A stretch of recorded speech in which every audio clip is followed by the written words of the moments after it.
رکوع سجدے میں 3 سے کم تسبیح پڑھنا۔ سنتوں میں رکوع اور سجدے کی تسبیح کی تعداد اگر 3 سے کم پڑھیں تو نماز ہو جائے گی کیا؟ عبد الرحمن فیصل آباد سے۔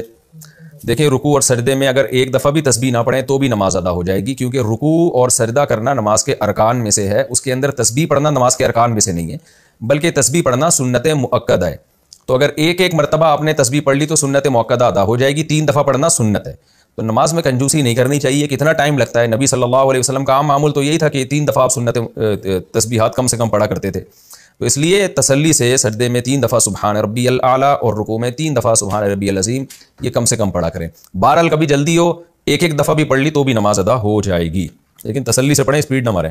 امام سے پہلے تکبیر کہہ دی تو کیا حکم ہے؟ ہم نے چند حضرات کو دیکھا ہے کہ ان کو نماز پڑھنے میں جلدی ہوتی ہے اور ایسی جلدی کی وجہ سے امام سے پہلے تکبیر کہہ لیتے ہیں، کیا ایسا کرنے سے ان کی نماز ہو جائے گی؟ ہدایت اللہ کشمیر سے نہیں ہوگی، کیونکہ امام مقتدی جو ہے وہ امام کے تابع ہے نا۔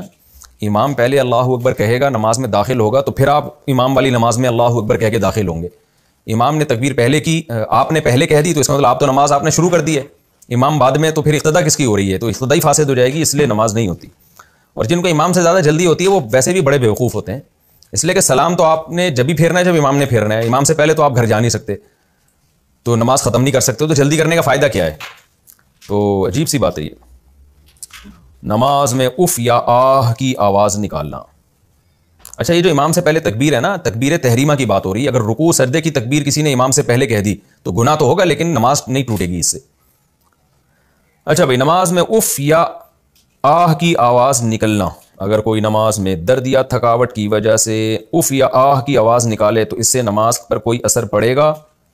ہدایت اللہ کشمیر سے۔ اگر غیر اختیاری طور پر آہ یا اف کی آواز نکل گئی ہے تکلیف کی وجہ سے یا کسی بھی وجہ سے تو پھر تو نماز ہو جائے گی، لیکن جان بوجھ کر اس نے اپنے اختیار سے اف یا آہ کہا تو پھر نماز اس سے فاسد ہو جاتی ہے، کیونکہ یہ الفاظ کلام الناس کے مشابہ ہیں اور نماز میں بات چیت سے نماز ٹوٹ جاتی ہے۔ لیکن اگر اس کو قدرت ہی نہیں تھی الفاظ روکنے پر، اتنی زیادہ تکلیف ہو گئی تو پھر انشاءاللہ نماز اس کی نہیں ٹوٹے گی۔